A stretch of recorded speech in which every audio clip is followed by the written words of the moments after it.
I begin the day very businesslike. The plan is to meet at Crumb's house at 9 o'clock and get together, then depart to Fort Wayne. So I treat this just like it's another work day. I go to bed early, wake up, I take a shower. So I get over to Crumb's house and it's the polar opposite. These guys have been up partying all night, just like living like a rock star. I walk in there, there's bodies on the floor, there's bags of Del Taco everywhere. I'm like, oh, what is going on? What did I miss out on last night? Well, it's Saturday, and Scott's pounding at the front door, so I wake up on Crumb's couch next to an Asian man and roll out from underneath some Del Taco bags and drive to Fort Wayne.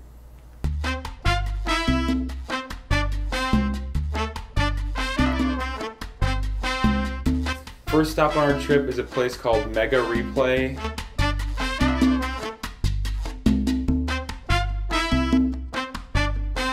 The name of this place is actually very ironic. In our hometown, we have Replay. This place is much larger, hence the name Mega Replay.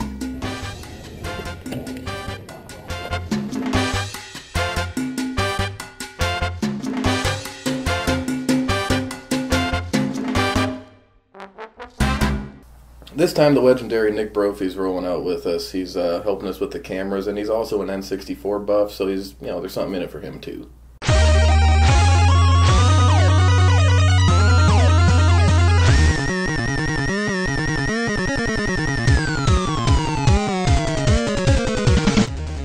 This is our second time going to this place.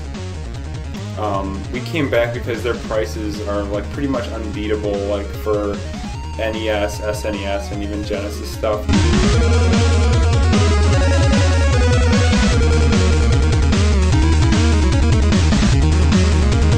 We've been waiting around this glass case for the NES and SNES games to be open for a little bit now. Finally, one of the guys from the store comes over and cracks it open, and of course, this guy who's not in our group gets first crack at all these boxed NES games.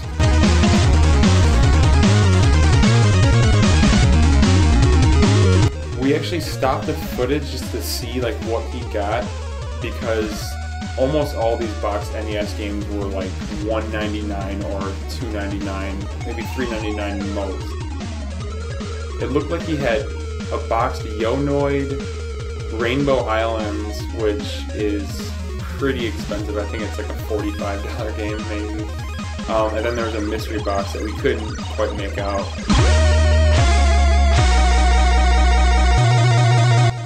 So there's only a couple boxed NES games left in this corner, and I grabbed a couple of them out of there. And I think I grabbed Double Dare, Tom and Jerry, and then Wrecking Crew, Black Box. Everything was in there, and yeah, I pretty much had no idea that that game was actually worth that much complete in box until I looked up after we left, and I was quite surprised.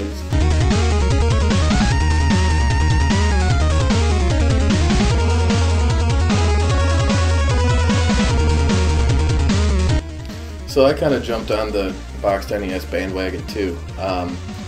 They had Joshua complete in the box, which I really enjoy, the smarmy little Bible games.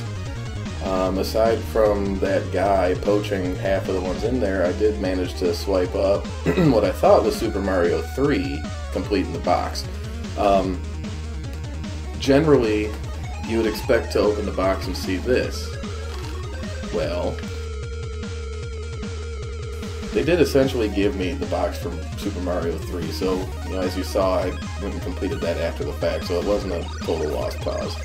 I also picked up Zelda 2 on the NES, picked up Double Dragon. I also got Maniac Mansion for half of what Desh paid for it, so that makes me infinitely happy like usual.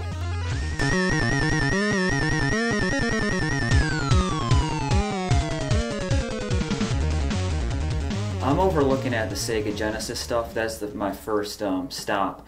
And from behind me, I hear somebody say something about Fire and Ice, and I'm like, whoa, that's something that was on my radar.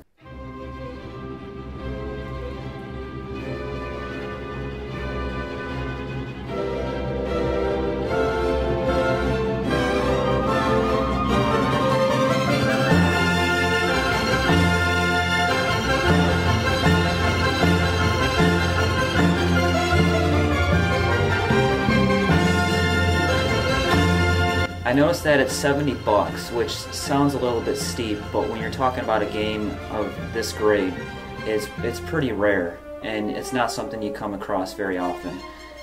So I'm kind of struggling with the idea. I pick it up, give it some thought, end up putting it back down. I step aside and do a quick price check, and I see online that it's going for about $70 loose, and that's very reassuring because not only am I getting a game that I used to play as a kid and I like, but I know I'm getting the value there, and it's well worth the price that they have.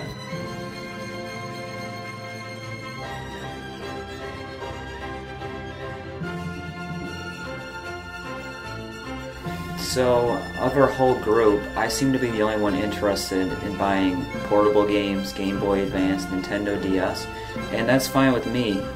They had a lot of good deals, and you know, it's not so bad not having any competition for that stuff.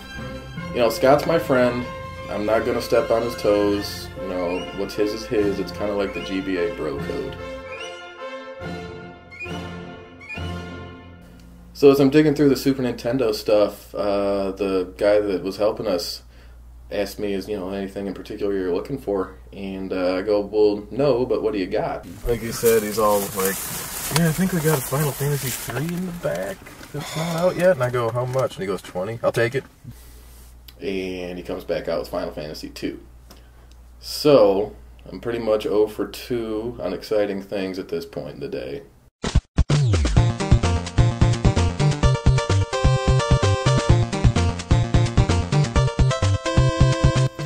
We ended up going back to the Speedway Flea Market, which was a place we had stopped the first time we were in town.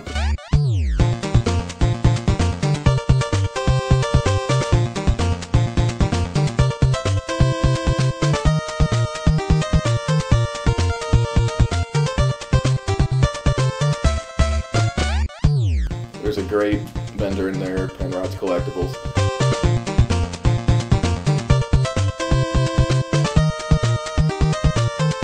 All kinds of stuff between games, vintage toys, all this type of stuff that we would be into.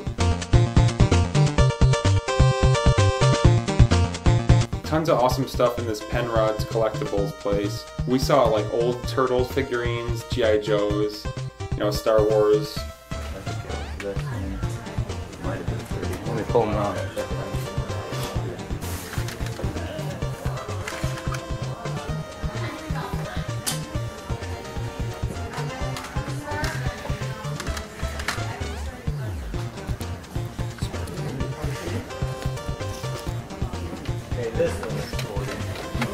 Oh, go show Crumb this. Crumb's gonna go wild over this.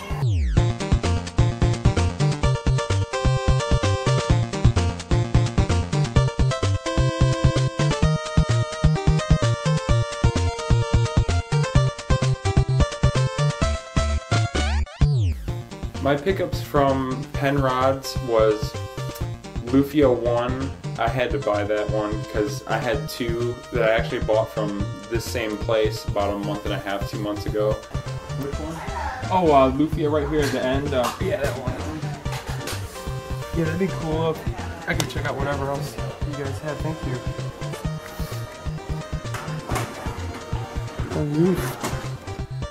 And then I got Lethal Weapon on Super Nintendo, and the last game, which probably is my favorite game on these 3, Comic Zone for Sega Genesis, complete in the box for $6.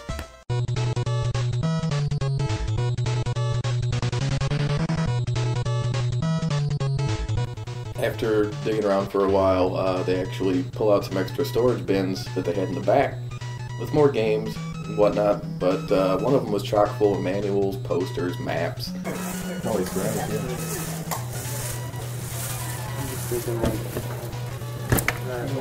Hey, Dan.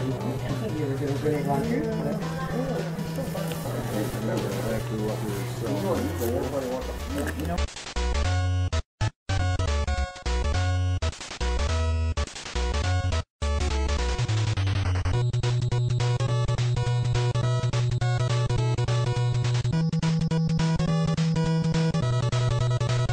So I'm going nuts on these posters. I picked up probably about a half dozen, a couple manuals for games I had too. Actually, can I see this Metroid Fusion? Yeah. So I first came across their case and they had Metroid Fusion in it. And I have that cart loose, so I mentioned it to the guys. I want to know, hey, is anybody interested in this stuff? This is a great game here and it's in the box. That's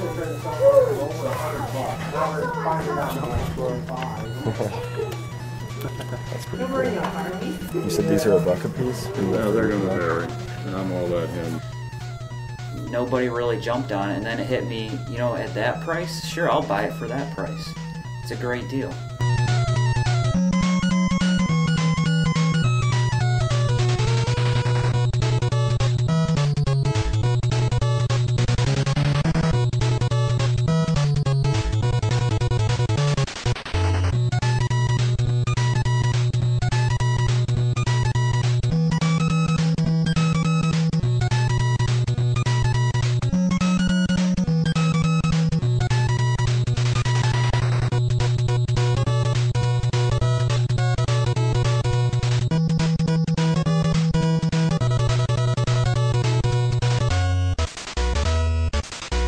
And then this happened. Feeling a little like Mario, and I lost my Luigi seed.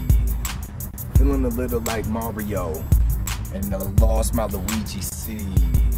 But it's Mario, I was the evil Mario, and that was evil to me.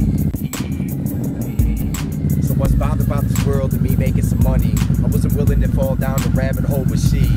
She's my Mario, no, I'm Mario, but she's more like my Luigi C. So I'm feeling a little lonely and untouched. I'm integrating myself back into society. I never went to college or took college classes. I ain't a businessman like you gentlemen. I used to wear a chip on my shoulder for cash just like you, because I wasn't doing the same things as you. This guy's been flowing since he was a lowercase G. So then all of a sudden she leaves. I just paid the motherfucker rent and all the bills indeed. And all of a sudden she's telling me to leave. 2 days later she meets him. And now all of a sudden I can't see my son again. I know I made mistakes and shit, but I'ma grab my coins just like Mario did. And when I add up to 100 I get a 1 up. And after that 1 up there's nothing other than other ups. And after every up, well I'll probably win the game and shit. So I just appreciate this moment. My last name's Kaczynskis. Such emotion, mad props to that dude, man. He can really spit it. So we just stopped at this random pawn shop, and the guy busted out a couple boxed NES games. I decided not to go in, and of course, I get screwed. I ended up grabbing the Lone Ranger, complete in box actually, manual and everything in there. And yeah, it's actually like amazing condition. Yeah, and then Nick got Friday the 13th in box, so $5 a piece, pretty sweet. Overall, this trip was super fun. I want to keep coming back to this Mega Replay place as often as possible. As long as we keep scoring like this, we'll keep going back.